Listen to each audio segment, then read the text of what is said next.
Hey everybody, how you guys doing? It's me, Nacy. Let me slide this camera back a little bit. All right.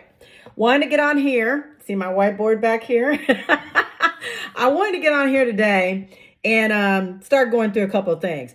There's a book that I purchased. It came in and I did the unboxing several days ago. So if you guys follow me, you saw it.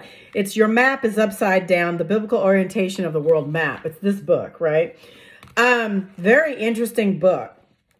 I want to run through a couple of pages, and I would highly recommend you guys to purchase this book.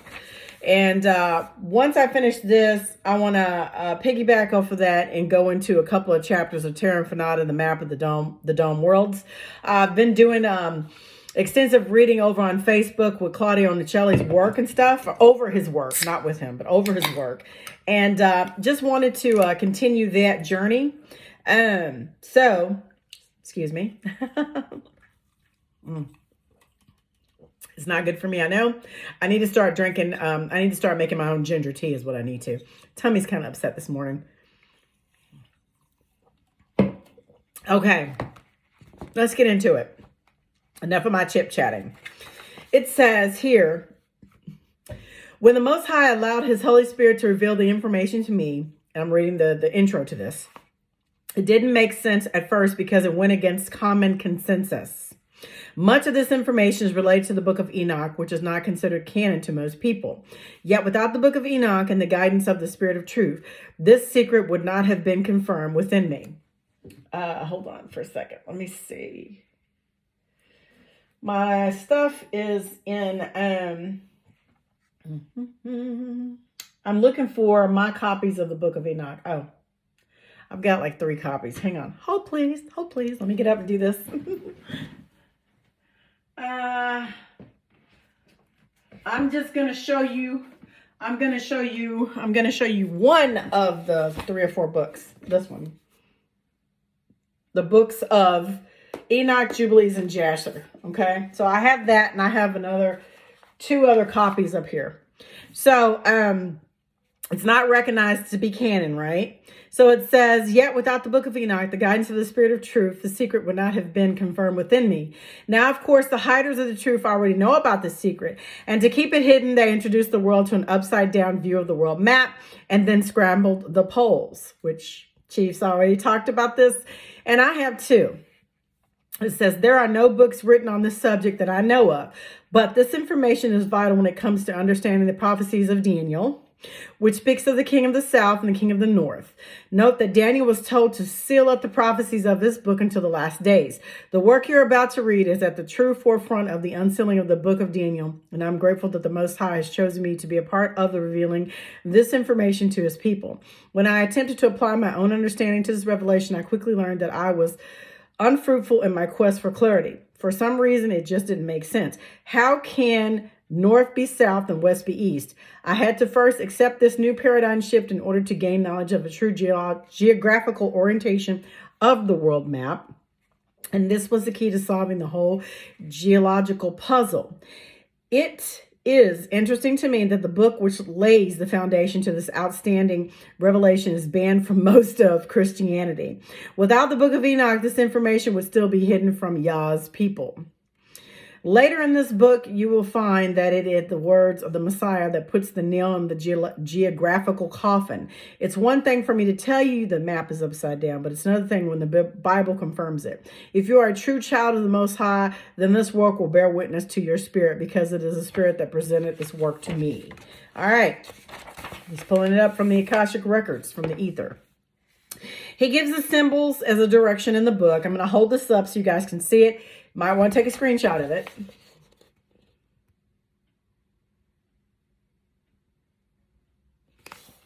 And he says, first part, the portals of heaven. The 76th chapter of the book of Enoch mentions the portals of heaven. The portals are set up similar to this picture scene, which I'm going to show you below. As shown, Enoch was standing at the end of the heaven, looking at the face of the dome or firmament. He was referring to the innermost dome, which we live in. So he is on the outside of the dome, looking face to face. For it reads back, and he shows the back of the head, the face, the finger, or the right side and left side. So it's right side, left side, back of the head, and the face where he's standing, okay? And it says, and at the ends of the earth, I saw 12 portals open to all quarters of the heaven, from which the winds go forth and blow over the earth. Three of them are open on the face of the heavens, 3 in the west, and 3 on the right, which is the south of the heaven, and 3 on the left, which is the north. And the 3 first are those of the east, and 3 of the north, and 3 of those of the south, and 3 of the west. There are 12 wind portals, 3 in each direction. So you're looking at a circle, all right? And it's got 3 portals on each side of the circle. Picture a clock. And then it says, the sun portals have been added to the face. There are 6 in the east and 6 in the west. Note how the sun portals give the appearance of a smiling face.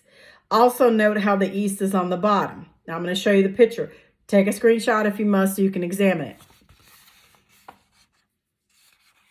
So see, face, back of the head, this is the left and this is the right. And of course it's going to be flipped reverse on camera. And this does look like a smiling face, the eyes, the nose, and here's the mouth. See what I'm saying? All right.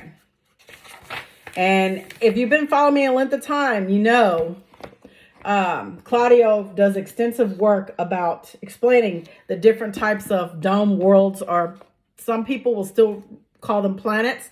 So for the sake of this video and anybody who sees it, if you're still stuck in that paradigm of the planet, let's call it a planet. It is a dome. We live in a dome, and there's a greater existence or a greater dome. Last night's Facebook live stream, I did share a picture of this, and I'm going to go back. Chief is reading this. This is another Claudio Celli's work. The dome and the outer space projection. And in here, this is what we talk about. So there's a vast expanse. You want to say it's space? All right, let's roll with space. Let's rock with space. Within space, there are many different cosmic worlds or planets, if you want to say that. This is what we mean by this. It's the IDP or cellular theory, okay?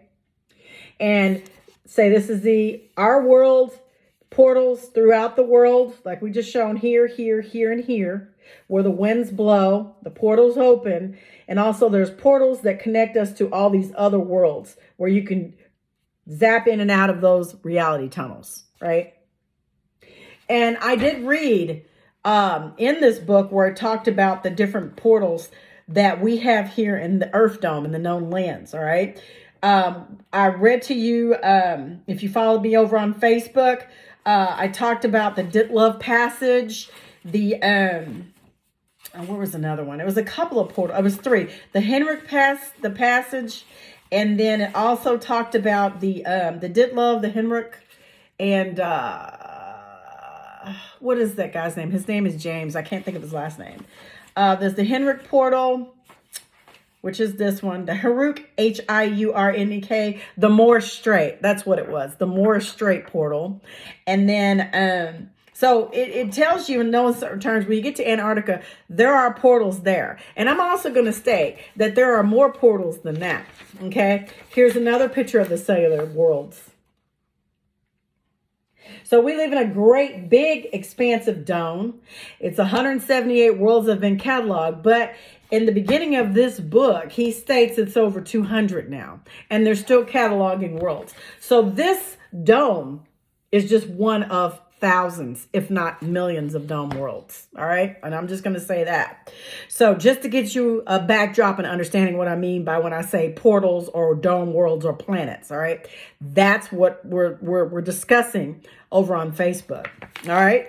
So the next part of this book, it reads, through 4 of these come winds of blessing and prosperity. And from those 8 come hurtful winds when they are sent. They bring destruction on all the earth and on the water upon it, and on who all dwell therein, and on everything which is in the water of the land.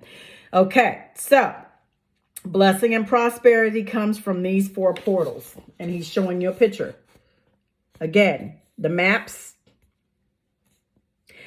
they're the center of these portals. So they're the innermost part of the portals, if you want to look at all 12 of the portals, right? So then it says, verse 5, and from those come hurtful winds when they are sent. They bring destruction on the earth and on water upon it and on all who dwell therein and on everything which is in the water and the land. In the next graph, I will include the portals of the sun according to Enoch. When adding these portals to the dome, it seems to give the appearance of a face of the dome. And I believe that is what Enoch saw. All right. So look, here it is again. Take a screenshot if you must. Okay. So 3, 6, 9, and 12.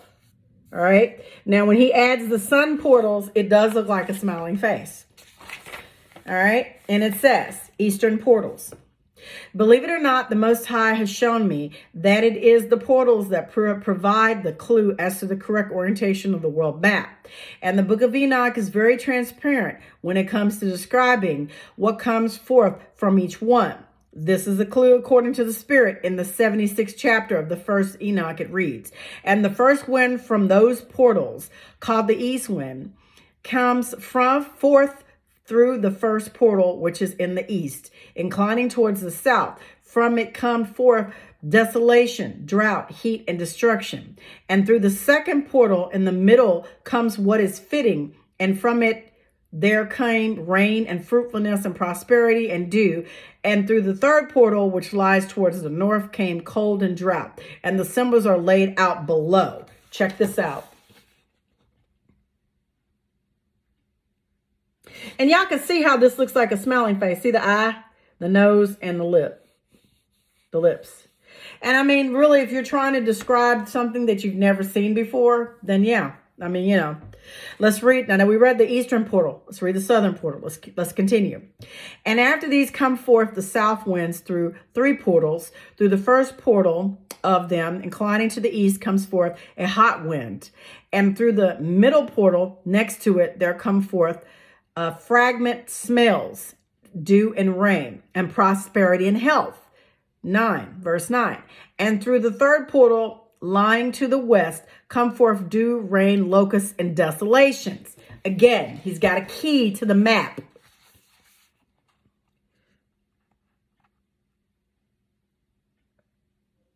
And that's just if you guys want to take a screenshot and look at it. Next, the northern portals. Verse 10, and after these, the north winds from the 7th portal in the east came dew and rain, locusts, and desolation. Verse 11, and from the middle portal came in a direct direction, health and rain and dew and prosperity. And through the third portal in the west come cloud and cloud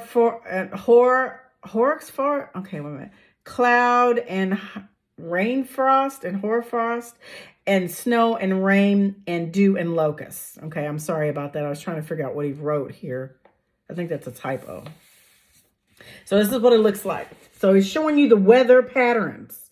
So he's showing you in unspecific or no specific terms what each portal represents, okay, and what comes out of each portal and how it faces, right? Okay, we're leading up to something. That was the northern portal. Let's read the western portal. And after these are the west winds. Through the first portal adjoining the north and fourth come forth dew and frost and cold and snow and frost. And from the middle portal come forth dew and rain and prosperity and blessing. And through the last portal, which adjoins the south, come forth drought and desolation and burning and destruction. He's got keys on here. Take a screenshot. So you see the keys? So each individual portal has a job in this dome. All right. See, this was intelligently designed, you guys. All right. So we've read the northern portal, the western portal. We've read the eastern portal and the southern portal. Okay. Now we can easily drop a map in the center of our project, but who's to say the map is turned the correct way? If we put the United States in the west, all right, we have a map that looks like this. But how do we know that this is correct? What proof do we have to confirm this? And how do we read a map that is turned sideways? The orientation is difficult for us to read, but then again, the other options are sort of confusing as well. No one will want to use this type of map for directions. So I'm going to show you what it looks like sideways. Take a screenshot. All right. And now he's got 4 different versions. And he says, which way do we turn the map? And I want you to take a screenshot of this. So look at all 4.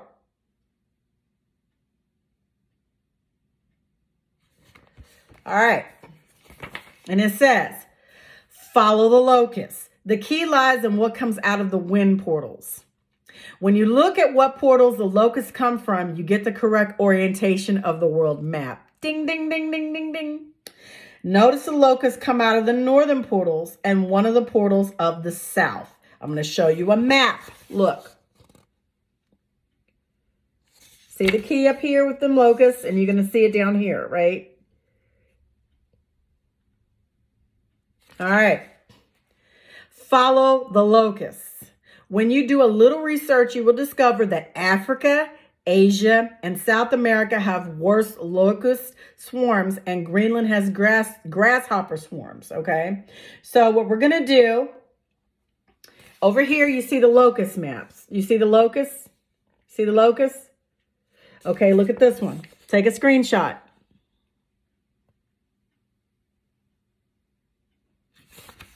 All right. Therefore, the placement of the world map is shown here. He's got Africa and he's got Greenland. I'm going to hold it up so you can see. Check it out.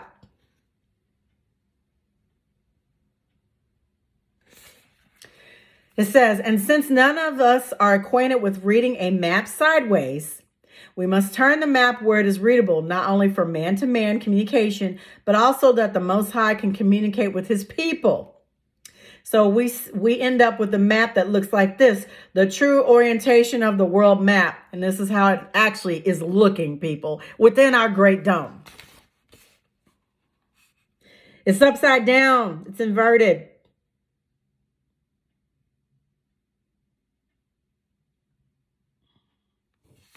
All right. So where did the locusts go?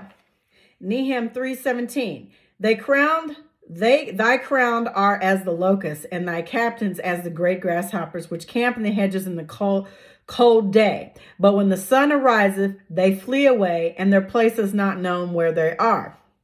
The locusts are actually natives of another land that is on the other side of the portals. No one knows where they originate from. They can only guess because these insects have no traceable habitat. They simply come through the northern or southern portal as needed by the Most High. Yahweh is a direct control of these untamed insects because even the death of these insects can cause diseases to spring up. This is why most of the time the Most High will use a west wind to blow the locusts into the sea. And in chapter Exodus 10:19, it says, so the Lord shifted the wind to a violent west wind, which lifted up the locusts and drove them into the Red Sea. Not one locust remained within the border of Egypt.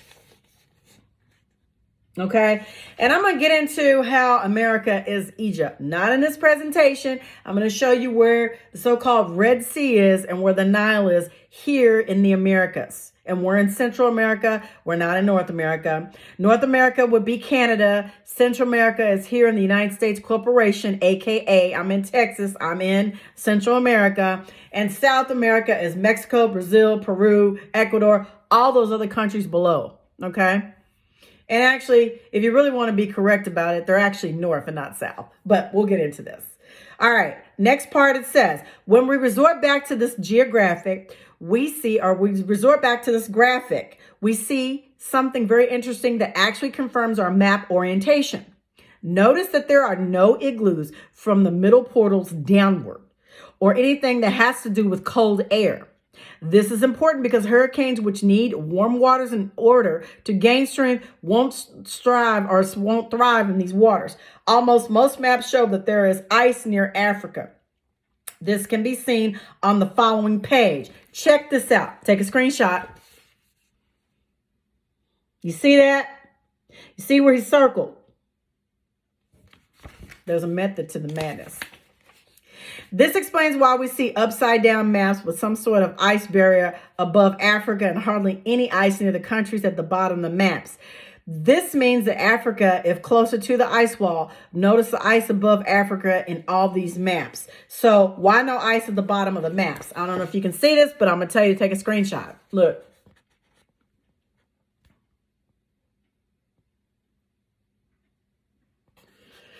And then it says, the north in the table is associated with locusts. And it says, the northern army, literally him of the north. This is an exception to a usual direction of the flight of locusts. And this is by Stanley Jewish Church. But it may be literally applied to the Assyrian hordes, whom the Jews generally spoke of as dwelling in the north. Jeremiah 1:13. The symbolic cauldron is represented as pouring its contents, the Chaldean army, southwards from the face of the north. And even though the wind might be conceived as conspicuously blowing the locusts from the north, yet the addition of the patronymic symbol to the Hebrew word indicates a native of the north, which excludes a reference to locusts. Under the image of the destruction of the locusts, the prophet points to deliverance from the northern invaders. The fight of the invaders from the north is similar to that of the locusts. That's his point. And it says, the northern invaders shall be expelled all along the coast of Palestine. His stink shall come up. In the 8th plague of Egypt, when on the repentance of the Pharaoh, the locusts were removed. They were cast into the Red Sea, and there remained not one locust in all the coasts of Egypt. Exodus 10:19. In the present instance, there is a result stated in the case of the decomposition of the bodies of the locusts left on the land. The air was infected with a horrible pestilence. There are various allusions to the terrible result of their petrification in the writers who describe the horrors of the plague of locusts. St. Jerome tells of the awful sufferings inflicted on man and beast through this cause. And St. Augustine relates the 800,000 men perished from the reason in the kingdom of Macedonia alone, besides many near the coast. Therefore, the Bible confirms the book of Enoch, which states that the locusts come from the northern portals.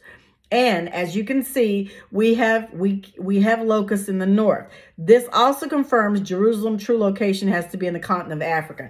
I disagree with that because I know that this is Asia. This is Asia Major here. Okay, so I'm showing you his work, but I do see that there's some things that I don't agree with and I don't align with. And Chief, you may want to speak on this too if you see this video. Okay. You got to understand, I'm sharing this information because I find it interesting. But at the end of the day, you have to be your own best researcher and be diligent about your own understanding and your own knowledge, right? I'm presenting information to you. I do believe that there is some context behind it, but there are some things that I feel like his work is flawed. And I may reach out to him. I may reach out to him and ask him some questions. Y'all know how I do. Y'all know I will. I'm still waiting on Roger. I left him a message this morning, and I just may, instead of trying to pull up his presentation, because there's no PDF copies out there that I can find of his work, I may just read and show you the book, and you guys can screenshot it. I would prefer to pull it up on my screen and share my laptop, and then we read through it together, but sometimes that's not possible, right? So anyway, let's get back to this. So it says, I read that part of where the north, the fate of the invaders from the north is similar to the locusts. Okay. So the next read, it says Jerusalem from a biblical perspective. Before we can move on, I would like to establish the biblical location of the land of Israel. Well, we know truly it's here in the United States. It's here where we are. Okay. And actually, I'm going to say Israel was a point in time. And so they're giving us these lands that they renamed, right? So there is some flaw to his work, but there's some of the things that I actually find interesting as far as the portals and how the wind currents go, where the hurricanes come in through. I mean, he's got some well-stated content there, right? I do believe that because I've read it before and I've seen it in other works. I've not seen someone put it together based on the book of Enoch, but I have read it in individual books that I have behind me, and also listen to guest speakers and podcast people. So that's not something that I haven't heard before. But my thing is, America's is the true old world is ground zero. So he's pointing you to a made up location in the Middle East when he actually should be pointing it here in the United States. That's my debate there, and that's my rebuttal to what he's saying in this book. But I'm going to read it to you so we can pick it apart and we can learn from this and just see what he's got to say, right? We're keeping an open mind as we're reading, but we have to dodge the hijack also. Before we can move on, I would like to establish a biblical location of the land of Israel. All the scriptures that I will present are based on the location of Israel being in the southern part of Africa. Where's my highlighter? Yeah, that's one thing I'm going to have to go back to him on. I'm going to have to go back to him on that. Yes, I got my highlighter. Once we consider this, we can see that how all the scriptures make more sense. The map below was created by Livio Santui in 1588. It shows the land of Israel written in Latin in southern part of Africa. 1588 AD, the Jewish state of Judea and Temporal in Africa. Nope, I disagree with that one. I don't care what this guy has. Okay, so he's pointing it again over there when it should be here in the U.S. But Israel is a group of people. It's a nation. So my thing is well, let me not get off topic. We'll discuss it after I read this part, okay? It says Jews present in Africa. For all of those who are having a problem swallowing the pill of truth, I have included another map that shows many settlements of various sects of Jews all over Africa. We were all over the world. We are all over the world, man. If this doesn't open your eyes, then I don't know what will. He's leaving out the fact that we were here also in the Americas. Notice how part of the map is not shown, which may indicate that there could be more settlements than meets the eyes, and it is. And as you can see, all these groups would not be able to thrive in modern-day Israel located in the Middle East. The map poses a problem for all those who claim that the Holy Land is located in America and that the Jews were created in America. Where are the maps that show all the various settlements of the Jews in Americas, and how did all these Jews get into Africa from America? What boat did they catch? Well, he's got to understand, this is ground zero. See, this is what he's posing right here. Oh, I've got to write him a rebuttal. I've definitely got to write him a rebuttal. We were everywhere, not just in one specific location or map. And my thing is, they destroyed a lot of the hidden truths. I mean, the Vatican has a lot of that. The Vatican has a lot of that information. So my thing is I see what he's doing here, and he's got this actual map. But all we have to do is do more research to show that this was ground zero. And I'm going to do that. It says, this 1930s map created by Alan H. Goodby shows various communities of Black Jews and Black Israelite descendants scattered throughout Africa. Again, dodge the hijack. We're not Black. And we're not the so-called Jews. We are the Judean people. I have added the yellow stickers because some of the words are too blurred to read. All right, so this is what he's got right here. Take a screenshot if you can read it. It's very small. So I got a flag right here that I'm putting in the book because I am going to reach back out to him about this. And I just want to share this information with you because I found it fascinating, right? And we are reading this together. All right, let's get on to it. Next part of the book, it says, for those who don't know, the book of Daniel confirms that the king of the south was Egypt. When the map is turned the correct way, Egypt is indeed south of the Holy Land. The Syria in the Bible was the king of the north. There is a lost city in South Africa that it is most likely the ancient Syria. Whatever country this was, their leader was the king of the north. Here is an article from the africanews.com. Archaeologists in South Africa discovered a lost city using laser technology. South African archaeologists have rediscovered an ancient lost city known as the Kiwang using laser technology. The researchers who are with the University of Witwatersrand have been studying the site in the Suikerbosland National Park for decades. But it was not until cutting-edge laser technology shown as LiDAR available in recent years that were able to study the ruins in detail from above and discovered that what they thought was only a scattering of ancient stone huts turned out to be a verifiable city.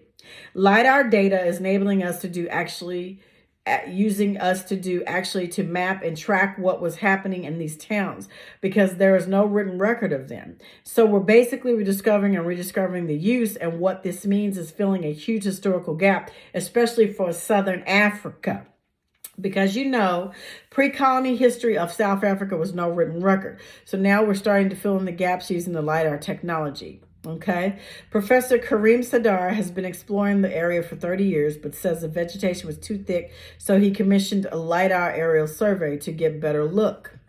LiDAR essentially employs lasers to measure distances to the Earth's surface, which is essentially useful when surveying areas with thick ground cover. Scanning machines that send out laser light and basically bombards the landscape. I mean, billions and billions of pulses of laser light, something like 400 or 500 per square meter, just all time coming out. And soon as each pulse hits the object, any solid object or bird or leaf or tree or ground, it reflects straight back to the machine, and then the machine can figure out where that inception took place in 3 dimensions. So when the plane collects all of this data, masses of it, it comes down to the ground, download the data, and then can project the data. And it says, studies now revealed that the Kiwang, which spanned about 20 square kilometers, was at its prime between the 15th and 19th century. LiDAR has also enabled archaeologists to create digital images of 800 homesteads and other structures that house the city's estimated population of 10,000. I bet you, without a shadow of a doubt, they've done that here in the Americas, and they know what we're sitting on. That's why they've gone to the great lengths of the destruction of burning all these great cities around the world and uncovering the technology. Meanwhile, while you're flooding cities and towns with people sleeping in their beds, where it's all underwater here in the United States to make these man-made lakes. Okay, so they know what's here in the Americas, people. Okay, so it says if you create a game.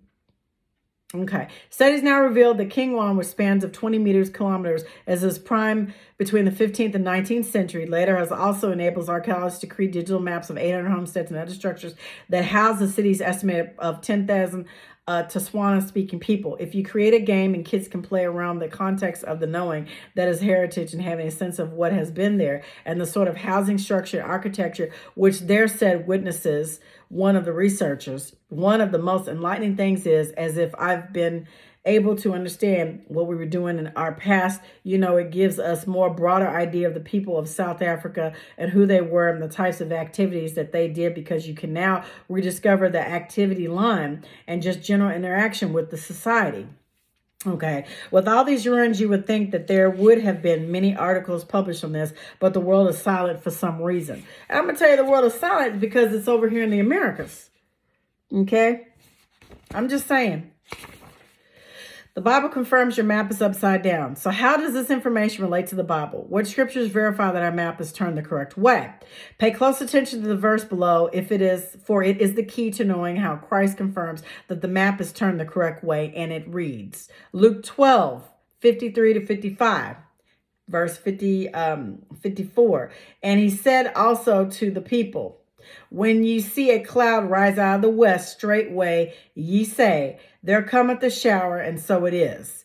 In verse 55. And when you see the south wind blow, ye say, there will be heat, and shall come to pass. Can you see how the words of Christ verify a map placement? Notice anything? And I'm going to show you this so you can take a screenshot of it.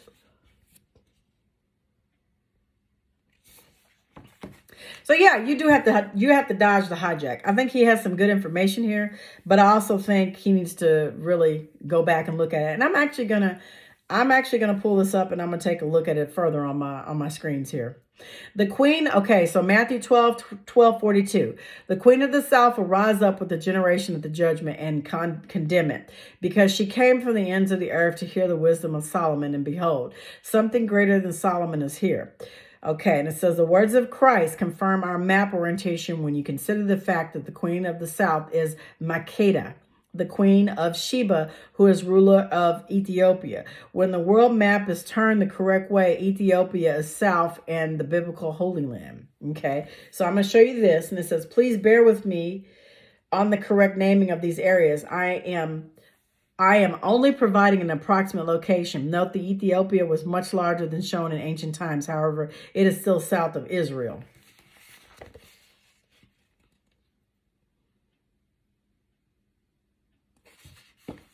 Interesting enough, all of the names of these countries that are placed around the world are right here in the Americas. So I'm going to superimpose a map here of the U.S. and I want to lay in what he's saying, and I want to see if I come back with the same thing. Okay, so let me read this part to you. It says, showers come from the west.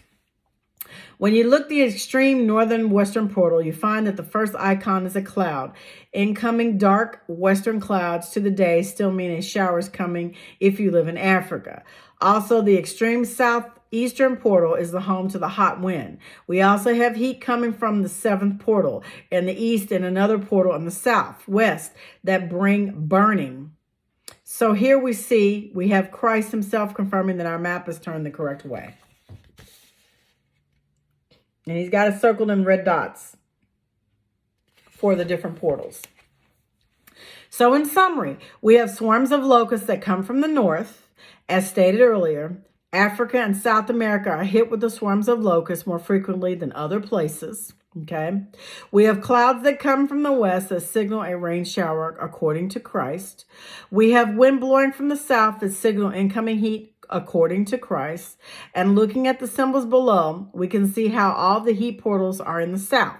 This is contrary to what we believe. We would expect all the heat to become close to Africa and the Middle East. Now, he's got it circled in red, so I want you to pay attention to this and take a screenshot.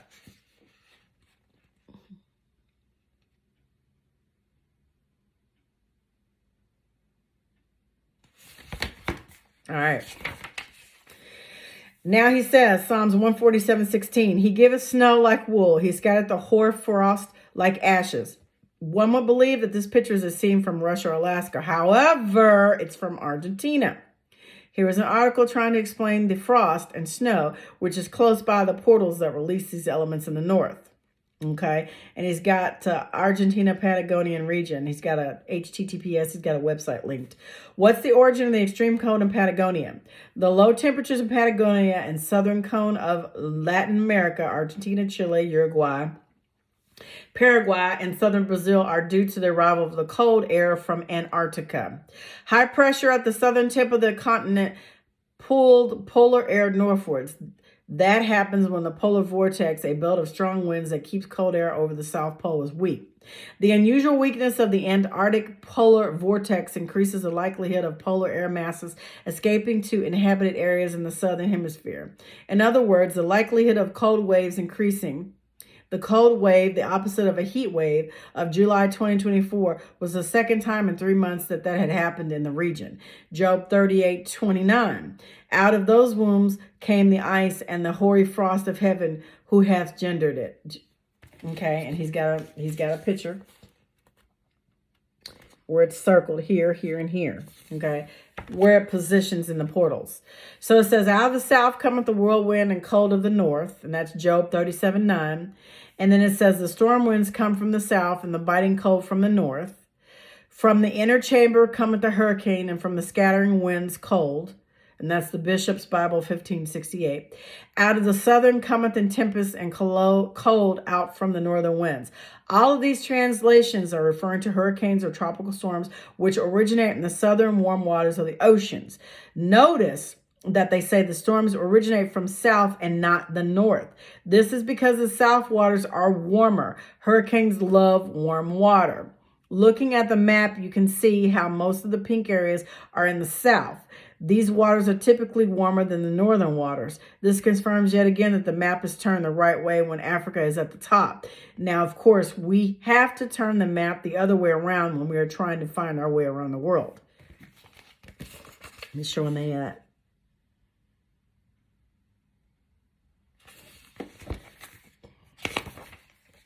I pray this information will help you along your understanding of scriptures as they pertain to the correct orientation of the world map. There will be more books written on this subject, and maybe one day I will discover your book out there as well. Feel free to share this information with others, and thanks again for reading, and may Yahweh bless you always. Okay, so we've gotten through that portion. I just wanted to show you the portals. He's got copies of the book of Enoch in here, and he's got who Enoch was.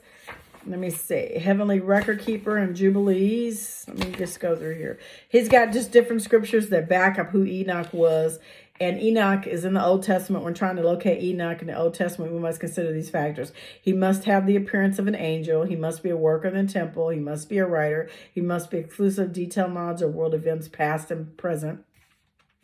And Enoch is in Daniel. He talks about that. And we're not going to go into a big, long reading of this, but he's in Revelations.